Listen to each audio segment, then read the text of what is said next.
Hi everyone, and welcome back to Autism Parents No Filter episode. Yeah, we've been kind of busy with birthdays going on. Our youngest one turned 5.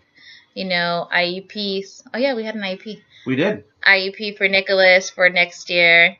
And that IEP leads us to today's episode. Public education, which is kind of a sore spot for me. Public education and special education all intertwined in one. Especially what's been going on with the whole teachers needing to get paid more, which I totally agree with, in my opinion. It's a source. It's kind of like a two-edged sword for me because I'm an educator as well. I'm a parent of a child with special needs. So I always try to look at 2 points of views of the teacher, and since I'm a parent, the other side as well. Becomes difficult for me sometimes because as a mom, want to fight for my kid, be his voice, and then as an educator, I have to think that that teacher also has other students to worry about, not just mine. And this is just in the special education field. So where there's only like 10, 7, 6 kids or 5 kids, as to versus in the public education system, there's like 30 kids in a classroom, and some of them have all kinds of needs or different needs in a way to learn. Is it my turn? One moment, please. Your turn for what? Not yet. I'll call you when it's your turn. You want to come out later? I want to do it. Okay. Just say hi real quick then. Say hi. Hi, today's morning time. It's not morning time. Nah! Hello. All right. Here are our. This is Alex. How old are you? 5. Yes. And how old is Nick? 7. Yeah. And Right. today we... Okay. Say bye. Bye-bye. Okay. And hello. Okay, yeah, I think he's going to be starting. As we were saying about public education and special education. There's a no filter See, part. imagine 30 of these kids in a public education classroom, one teacher. It becomes difficult to handle. And he's a very hyper kid, not easygoing.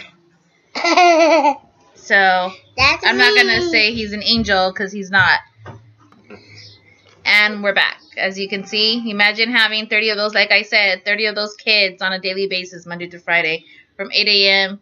and till 3. Well, actually, 3 sometimes you get out. So, We have sympathy for them. yes, I understand teachers work hard. Teachers are there from morning till late at night sometimes. They miss some of their family events just because they have to do assessments, they have to do test scores, and so on, and lesson plans galore, especially if they're going to be out sick. They have for a long time or they're going on vacation. So I sympathize with that. What I don't sympathize with is teachers who come into teaching not having any patience or no love for teaching. I know it's overwhelming. I know it's stressful. But if you're choosing to be a teacher, you're choosing this path. I mean, that's how I see it.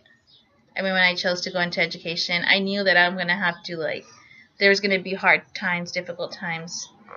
There was going to be times where, I might not get through a kid. And this is just the public education system.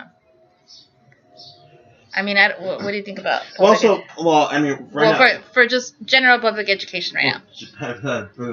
General public education, I think it's broken. There is absolutely no doubt about that. And when we got to fund the school with the box tops, that's a problem. That's definitely a problem. And I think by what we're saying, we might touch a few sore spots here and there, but it kind of stems from what we experienced last year.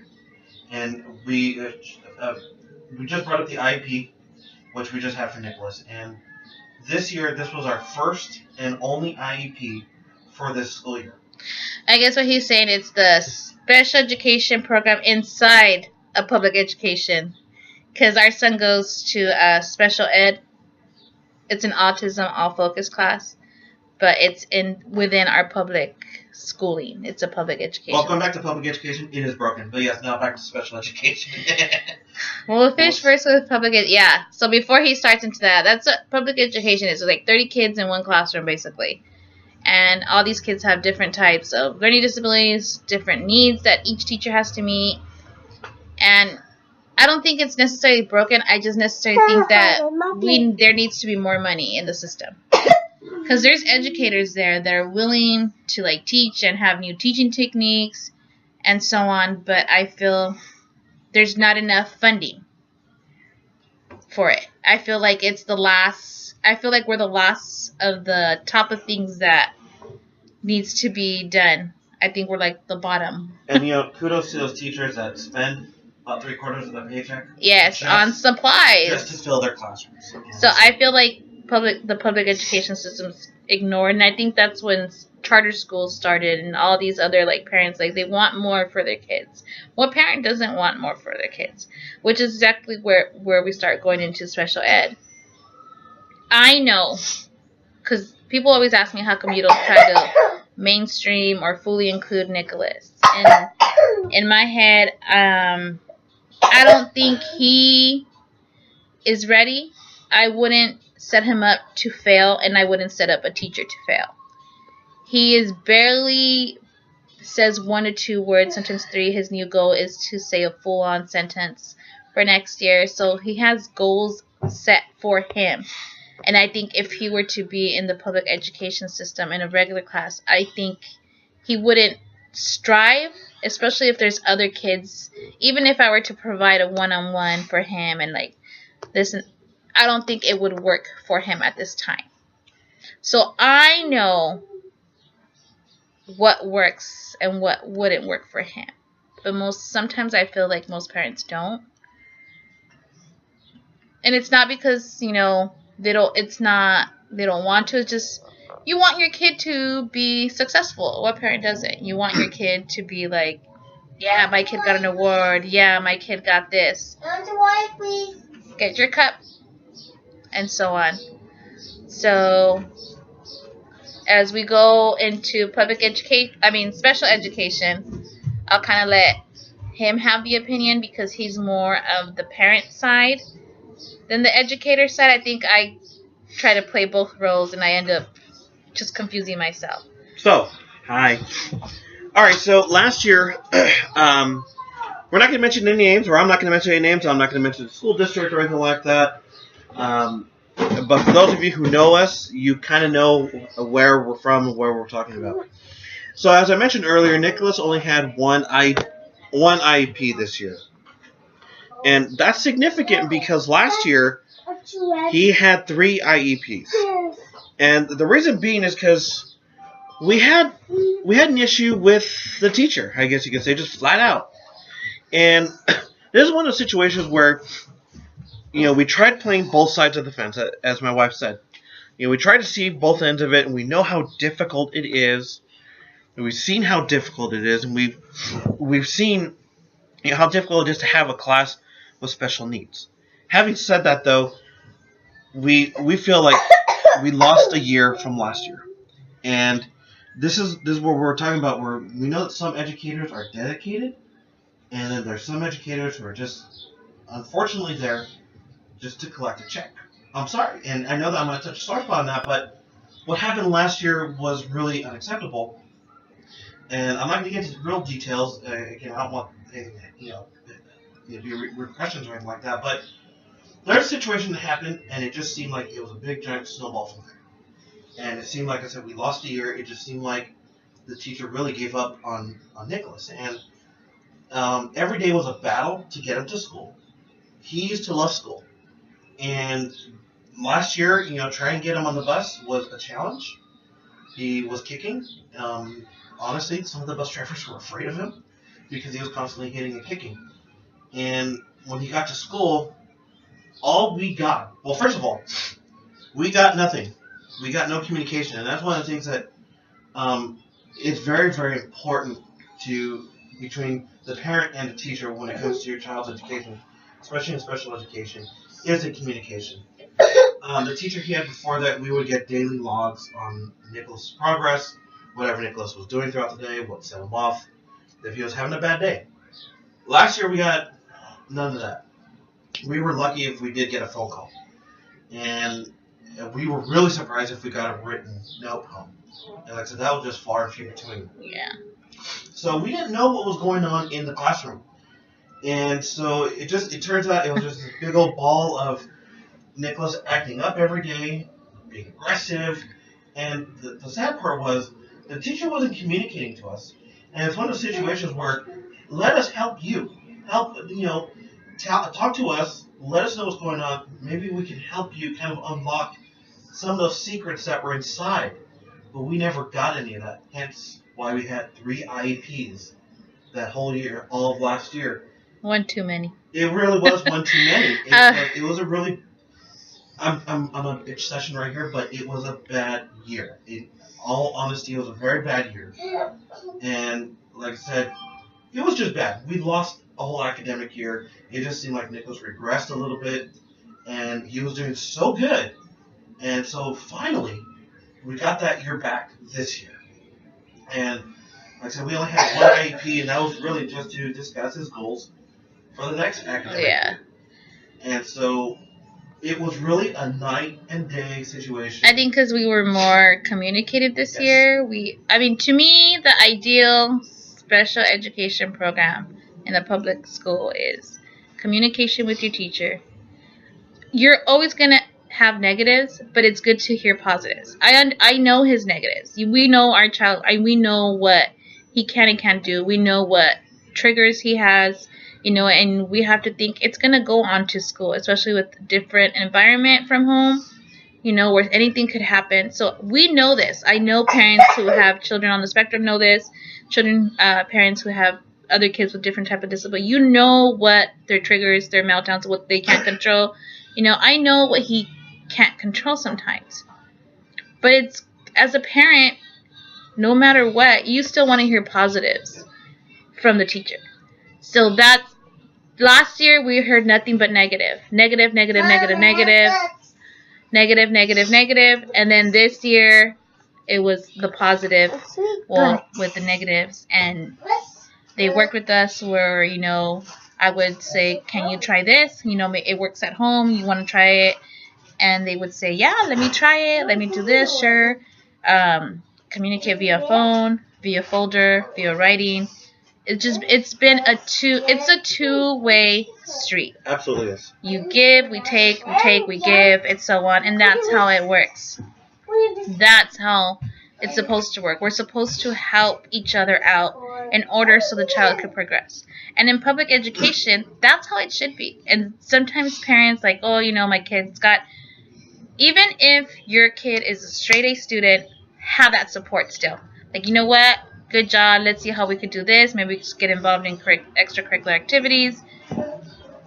Teachers appreciate that. Teachers appreciate parents be there. And if you're a teacher and you don't appreciate that, like I said, teaching kids is a two-way street. You need that support from home as much as teachers need support, from other collaborators, their bosses. I think if you all work together, it works. Yep. And I think that's what we were missing last year. And obviously there's a huge difference from last year to this year. And that's all because there was a lot of components that were missing. One of the key components being communication. And I can't stress that enough because we didn't get that enough.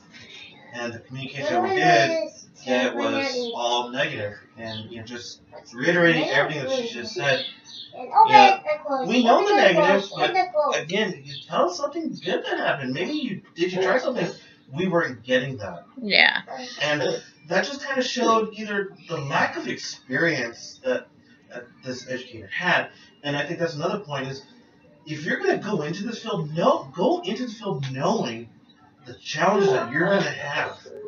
And at least take the extra time to learn about what you're going to be dealing with. And I know you can go to school for all this fun stuff. That doesn't necessarily mean you're an expert at it. I couldn't. I'm an educator. I couldn't teach special ed. Yes, my kid has special needs. I don't think he's my kid. I love him to death. And, I could handle him because I know every little quirk. But to learn like different quirks every time, I don't know if that would be a challenge for me. I don't know if I would be able to do it. I don't think I could be able to do it. That's something difficult. But so kudos to those teachers who are dedicated and do your work in the special education field and the public education field, especially with Teacher Appreciation Week this week coming up. Thank the teachers. They do work hard. They do deserve more pay. I can't emphasize enough. And if you're going into the education system, just make sure that you truly want to be there. Make sure that you're passionate about it. Make sure that you're passionate to make a change in a child's life that may have a difficult time to learning, may have a difficult life environment. Just make sure you're willing to be there. Because if you're not, then choose another field. Sometimes kids look up to teachers and this is all they have sometimes in the end. So just make sure you're there. I know it's easier said than done. I know it becomes overwhelming with the test scores inputted on teachers and how to make sure to get scores up, make sure to get grades up. Teaching 32 kids with different learning disabilities, I know it's difficult. I know it's hard. I know it's a challenge. But if you're dedicated and you know you're going to thrive on making a change, then do what you got to do. And as far as special education, if you're really going to go into that field, just know what you're yes. really coming into. And please don't go in it just to get, so you won't get pink slipped or so you will make more money as a stipend. Please don't do that. Actually go in it because you care. Because these kids, they need all the care in the world. They need a lot of attention. As you can tell. You're going to sign? That's good singing. Alright, I'll look for it right now. I'll look for that song. As you can see, he's requesting. So until next time, hope you guys enjoyed this topic. If you have any questions, thank you to everyone who's been watching or our followers or has subscribed. Please keep watching. We'll try to keep it as much as we can. This one we really didn't mean to offend anybody, but this kind of what we feel. Again, we have 100% appreciation for all the teachers out there that are truly dedicated. Yeah. So happy Teacher Appreciation Week, and enjoy your teachers. Thank your teachers and tell them for making a difference. And special thanks to all my teachers. As you can see, I finished school. Thank you. For all those that teach this thing and that one over there, thank you so much. very, very much. Oh, good gravy. We're out of here. Be good out there.